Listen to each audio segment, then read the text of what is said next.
Ada dua hati. Pokoknya aku nggak mau tahu. Kamu harus jadi pacarku, Wahita. Rama memekik keras.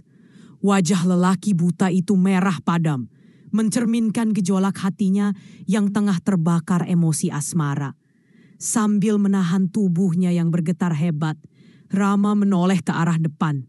Di sana berdiri Wahita, bidadari error yang selama ini mendampinginya sebagai sahabat baik. Sudah 3 jam berlalu sejak keduanya mulai bertengkar.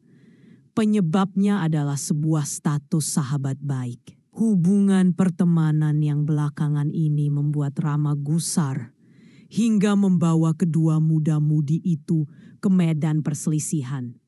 Tak cukup, Wahita harus jadi pendamping hidupku, tegas Rama dalam hati. Karena mata Rama yang buta, ia tak dapat melihat hujan yang saat ini membasahi pipi sahabatnya. Wajah Wahita yang biasanya semringah, kini murung tertutup mendung. Aduh, kamu ini kenapa sih, Master? Kok tiba-tiba jadi aneh gini? Tanya Wahita lirih. Karena aku gak mau hubungan kita ngegantung terus-terusan. Wahita mengerutkan dahi, berusaha keras memilah-milih kalimat yang hendak diucapkannya. Aku ngerti, Master, tapi coba pikir lagi. Kamu itu pemuda berprestasi. Masih banyak hal yang bisa Master lakuin untuk kemajuan pendidikan dan kemaslahatan orang banyak. Master tuh figur publik. Banyak orang membutuhkanmu. Wahita menarik napas panjang sebelum mulai bicara lagi. Lalu Master kan tahu aku ini bidadari. Ada konsekuensi yang harus dibayar jika status itu kita sandang.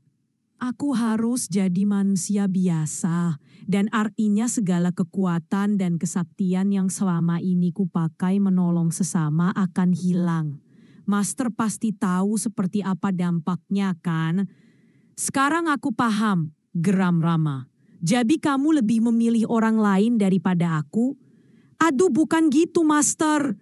Wahita mulai salah tingkah. Sambil memilin-milin rambut, ia berusaha membendung perasaan yang mulai menyesaki dada. Barangkali karena aku buta, jadi kamu malu berpasangan sama aku. Gitu tak? Sekonyong-konyong, Wahita mendekap dadanya. Seolah-olah Rama baru saja menusuknya dengan pisau tajam. Astagfirullah, kamu kok tega sih ngomong jahat kayak gitu, Master? Aku gak pernah mempermasalahkan apakah kamu itu buta atau enggak. Semua sama di hadapan Allah. Tapi tetap aja kami gak mau nerima aku jadi pacarmu. Dan aku benci itu, potong Rama sambil berbalik badan membelakangi Wahita. Master, udah deh. Udah lebih dari 3 jam aku ungkapin semua perasaan ini. Kupikir kamu bakal ngerti. Tapi yang kuterima malah sesuatu yang nyakitin kayak gini. Karena kamu gak mau dengar alasan aku, Master. Gak sesederhana itu untuk menerima permintaanmu. Oh, jangan bilang itu karena demi kebaikan kita dan orang lain. Kamu sama sekali gak peduli, Wahita. Tiba-tiba Rama berlari kencang. Tak ia pedulikan batu menyandung kakinya. Juga dahan pohon menghantam wajahnya. Tak didengarkan lagi panggilan memelas Wahita yang hanya bisa menangis sambil mengikuti dari kejauhan. Stop, Master! Di depan kamu ada jurang! Mendengar itu, Rama menghentikan larinya. Tepat beberapa sentimeter di depan lubang jurang yang menganga lebar. Sementara itu, Wahita terbang menyusul. Rama menunggu sahabatnya sempurna mendarat. Kembali ia membalikkan badan lalu memajukan kaki kanannya ke bibir jurang. Aduh, kamu mau ngapain sih, Master? Jerit Wahita panik. Tak lagi dapat ia bendung segala rasa yang membebani hatinya. Rama tak segera menjawab. Diacuhkannya Wahita yang mulai menangis. Terima kasih atas semuanya, Wahita. Terima kasih juga karena kamu udah ngasih tahu ada jurang di sini. Udah gak ada gunanya aku hidup kalau orang yang saat ini mengisi hatiku gak mau nerima. So, it's better this way. Goodbye, my friend. Rama kembali memajukan kakinya ke arah jurang. Melihat itu, Wahita berteriak kalap.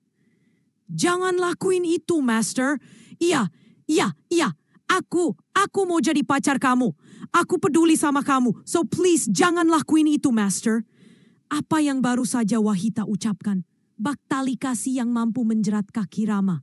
Lalu membalikan badannya hingga sempurna menghadap Wahita. Sambil mengusap air mata, Wahita berjalan perlahan ke arah Rama yang mematung bagai arca batu. Dengan lembut dan penuh kasih sayang, ia meraih pundak sahabatnya dan mengelus perlahan. Master Rama, bisik Wahita dengan suara paling lembut dan tenang. Kalau memang ketetapan hati atas permintaanmu sudah nggak bisa dirubah lagi, maka baiklah, aku penuhi permintaanmu. Mendengar itu, arca batu yang kaku sedikit demi sedikit mulai meleleh. Segaris senyum mulai menghiasi bibir Rama, meski belum dapat menyaingi indahnya awan biru yang kini menaungi kedua insan itu. Wahita, panggil Rama. Apa kamu serius dengan semua ini? Aku memang bidadari error, tapi untuk soal yang seperti ini aku nggak akan bercanda, Master. Artinya, kamu bakal kehilangan statusmu sebagai bidadari. Iya, berikut seluruh kekuatan dan kesaktian yang aku punya. Lalu kamu akan meninggalkan dunia bidadari dan tinggal di bumi. Iya, Master. Kamu siap jadi pendampingku, Wahita? Hanya kepasrahan pada Allah yang melambari jawaban-jawaban Wahita selanjutnya membuat bidadari itu begitu tenang dan mantap. Insya Allah aku siap, Master, asal hubungan kita halal. Kamu gak malu jadi pasangan orang buta kayak aku?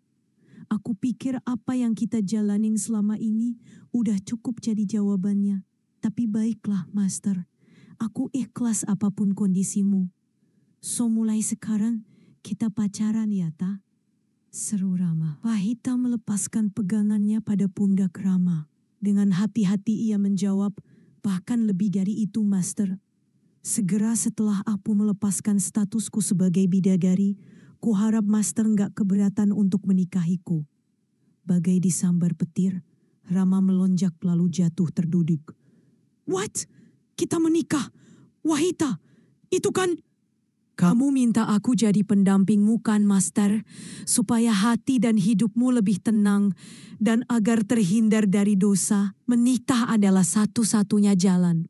Tubuh Rama bergetar hebat. Meski tak sepatah kata pun terucap, Wahita sudah dapat menebak jawaban lelaki di hadapannya.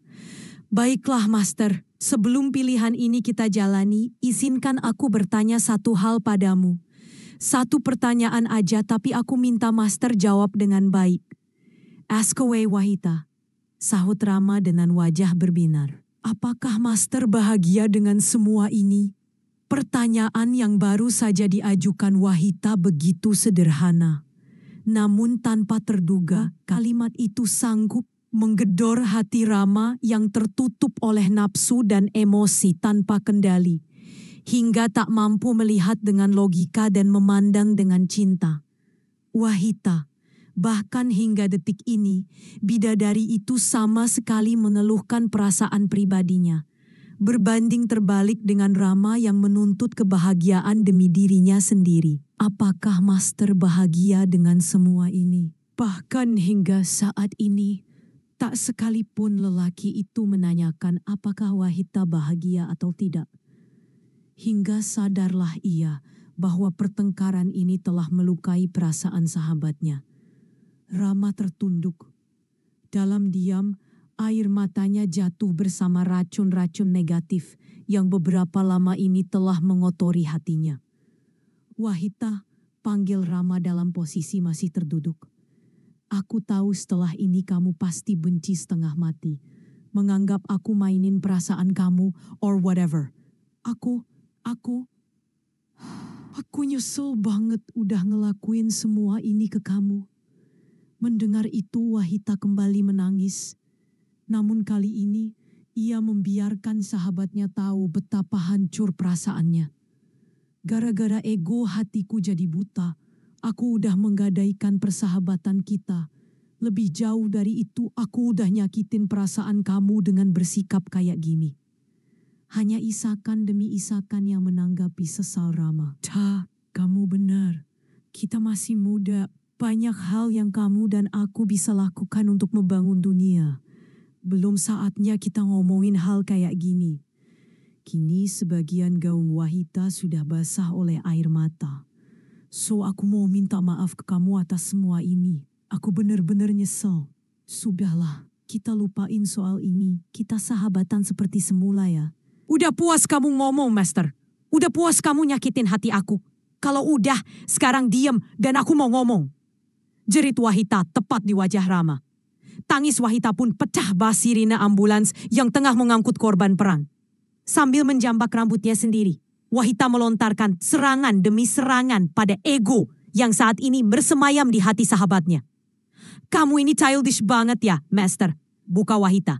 Dilanjutkan umpatan-umpatan maut yang membuat Rama gemetaran. 3 jam lebih aku berusaha ngingetin kamu.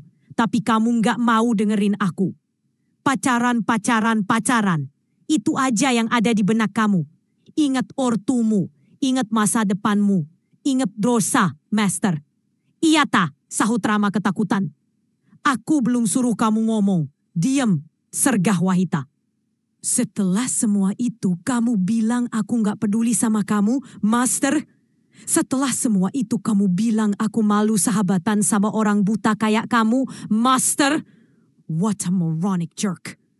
Terus, setelah request hal yang sangat sakral dari aku, seenaknya aja kamu ngebatalin dan minta maaf. Tiba-tiba Wahita merentangkan sayap bidadarinya, lalu mengisinya dengan kekuatan penuh. Oh ya, satu lagi. Kamu mau dengar jawaban dari aku atas pertanyaan kamu, kan? Apakah aku cinta sama kamu? Enggak. Please, damai Wahita, damai. Jawab Rama sambil mengkeret ketakutan karena merasakan hawa kekuatan dan suara Wahita yang makin meninggi. Ini jawabanku. Yes, I love you so. Wahita tak melanjutkan kata-katanya yang diucapkan dengan kalap. Secepat kilat, ia membentuk gerakan tinju uppercut dengan tangan dan sayapnya. Match! Tutup Wahita bersamaan dengan tubuh Rama yang terpental tinggi ke udara, lalu meluncur jatuh ke jurang. Di dasar jurang, sebuah danau besar telah menanti. Wahita membiarkan saja tubuh sahabatnya jatuh dan tenggelam. Gemuruh tepuk tangan menggaduhi area di mana Rama dan Wahita berada. Ternyata, apa yang baru saja mereka peragakan adalah bagian akhir dari sebuah pertunjukan teater remaja yang engah digelar di negeri bidadari. Di antara riuh redam penonton, ada beberapa bidadari dan bidadara yang menangis haru. Sepertinya alur cerita teater itu sangat mengena di hati mereka. Pertunjukan pun usai. Puluhan bidadari segera menyerbu ke arah Wahita untuk berfoto dan minta tanda tangan. Ih, Kak Wahita, akting kakak tuh bagus banget. Seru salah satu remaja putri sambil memeluk Wahita. Bidadari error itu merespon sambil tersenyum lebar. Hehehe, aku belajar akting gratisan di bumi. Ya sering-sering nonton FTV gitu. Tapi sumpah deh Kak, aku tuh terharu banget. Itu Kak Rama juga bagus banget aktingnya, menjiwai banget. Tanggap penonton lain. Master Rama? Well, tukang gombalin cewek kayak dia sih emang udah natural mainin teater kayak tadi. Aku sengaja pilih dia karena di dunia manusia, Master Rama sering berinteraksi dengan remaja. Skrip cerita ini juga dia yang nulis loh. Tapi bukannya Kak Wahita nyari pasangan main yang bagus supaya banyak penonton di pertunjukan ini dan keuntungan yang didapat juga lebih besar? Tanya seorang bidadara wartawan yang sedang bertugas meliput pertunjukan. Kus, jangan buka kartu. Seru Wahita malu-malu sambil mengelap leleran air mata dengan gaunnya. Well, sejujurnya emang iya sih. Aku kan mau beli gaun baru plus mesin game baru juga hehehe. Tapi yang terpenting adalah tujuan utama dari pertunjukan teater ini. Beberapa wartawan negeri bidadari mulai memotret dan mendekati Wahita. Karena inilah tujuan utama mereka meliput. Aku, Master Rama, dan Persatuan Muda-Mudi Negeri Bidadari yang peduli dengan remaja ingin menyuguhkan tontonan bermutu. Pertunjukan yang gak cuma soal cinta-cintaan, tapi ada pesan moral yang kental di dalamnya. Cerita ini juga bisa jadi peringatan bagi teman-teman remaja bahwa cinta itu tidak buta.